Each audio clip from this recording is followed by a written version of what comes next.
Assalamualaikum warahmatullahi wabarakatuh. Kami dari kelompok 8, 6B Teknologi Pangan akan menjelaskan tentang serat pangan dan serat total.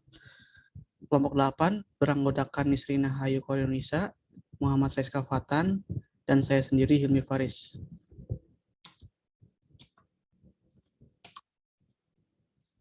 Adapun pendahulu dari materi ini yaitu serat merupakan bagian dari polisasarida non-pati yang menyatakan polisasarida dinding sel.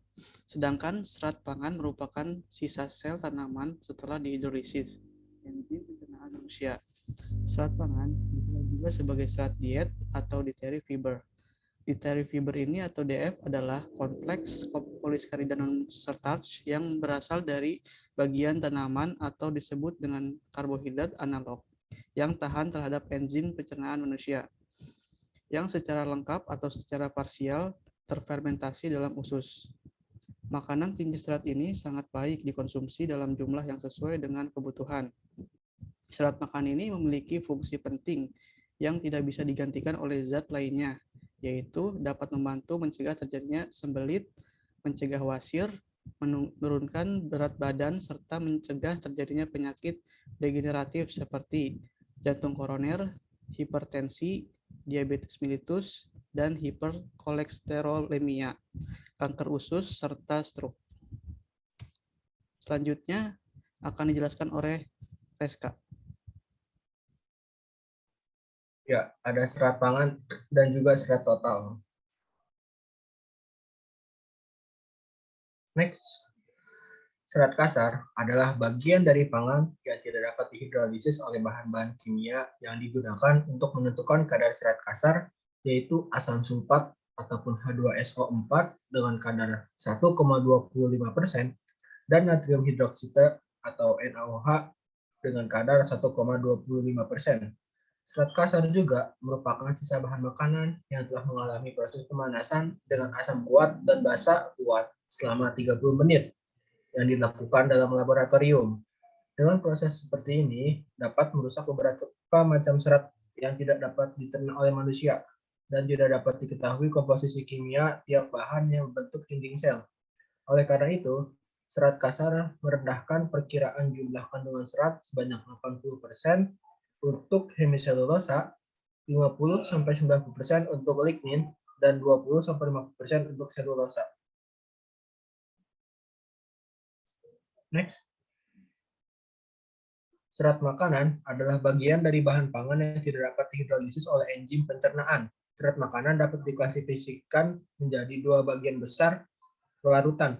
Yang pertama ada komponen yang dapat larut seperti pektin, gam, dan beta-glukan, serta komponen yang tidak larut, yang termasuk dalam selulosa, lignin, dan juga hemiselulosa. Fungsi serat. Yang pertama, serat dapat membantu menurunkan berat badan dan mencegah penambahan berat badan. Yang kedua, serat membantu melancarkan pencernaan, bahkan pada mereka yang menderita kelebihan asupan gizi. Lalu yang ketiga, serat makanan membuat makanan dapat bertahan lebih lama dalam lambung, sehingga kita tidak mudah lapar. Yang keempat, serat dapat merangsang aktivitas saluran usus untuk mengeluarkan feses secara teratur. Selanjutnya yang ketiga ada kecukupan konsumsi serat.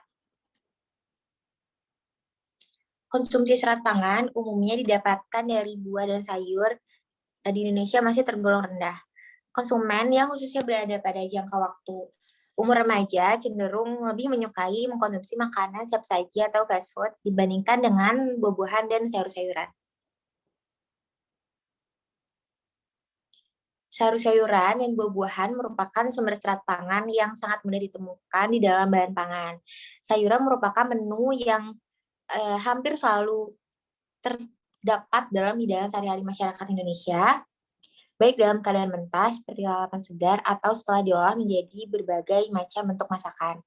Kecukupan serat makanan yang dianjurkan menurut Widya Karya Nasional Pangan dan Gizi tahun 2012 untuk remaja laki-laki usia 13-15 tahun sebanyak 35 gram per hari dan usia 16-18 tahun sebanyak 37 gram per hari. Sedangkan untuk remaja perempuan usia 13-18 tahun sebanyak 30 gram per hari. Selanjutnya ada studi kasus kecukupan serat. Konstipasi adalah suatu keadaan yang ditandai oleh perubahan konsistensi feses menjadi keras, ukuran besar, penurunan frekuensi, atau kesulitan defekasi. Faktor risiko asupan serat yang rendah merupakan penyebab tersering dari konstipasi fungsional, karena asupan yang rendah dapat menyebabkan massa feses berkurang dan sulit dibuang. Jadi kami telah melakukan pengamatan terhadap mahasiswa teknologi pangan tahun 2019 kelas 6B dan didapatkan hasil bahwa hubungan kecukupan serat dengan kejadian konstipasi itu berpengaruh secara nyata. Jadi pengamatan ini dilakukan terhadap 21 orang mahasiswa dengan mengisi kuesioner tentang kecukupan serat dan kejadian konstipasi. 8 dari 21 responden tidak mengalami kesulitan buang air besar dan memiliki kecukupan serat yang cukup. 1 dari 17 responden dengan konsumsi serat yang cukup mengalami gejala konstipasi. 11 dari 17 responden memiliki kecukupan serat yang cukup dan tidak mengalami gejala konstipasi. 3 dari 4 responden dengan kecukupan serat yang rendah mengalami gejala konstipasi. Hal ini membuktikan ketidakcukupan serat pangan berpengaruh secara signifikan terhadap kejadian konstipasi.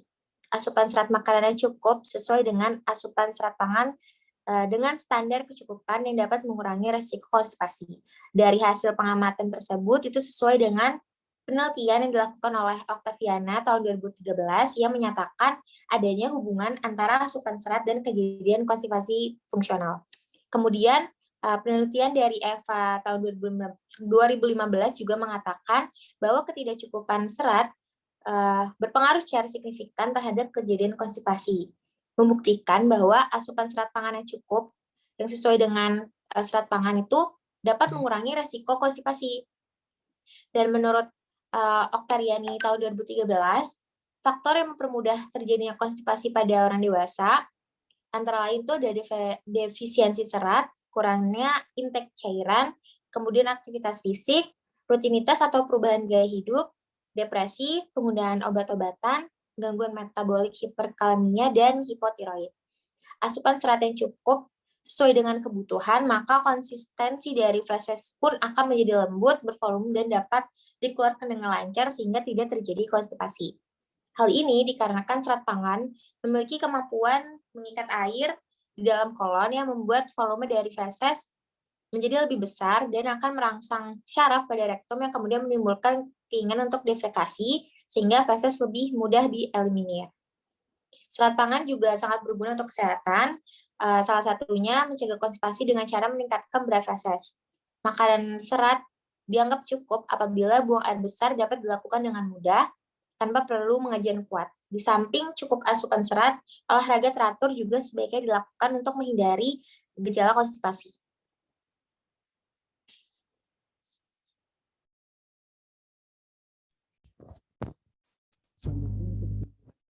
Adapun kesimpulan dari presentasi kali ini yaitu serat pangan merupakan bagian dari bahan pangan yang tidak dapat dicerna dalam saluran pencernaan. Serat makanan ini memiliki fungsi penting yang tidak bisa digantikan oleh zat lainnya, yaitu dapat membantu mencegah terjadinya sembelit, mencegah wasir, menurunkan berat badan, serta mencegah terjadinya penyakit degeneratif seperti jantung koroner, hipertensi, diabetes mellitus, hiperkolesterolemia, kanker usus, serta stroke.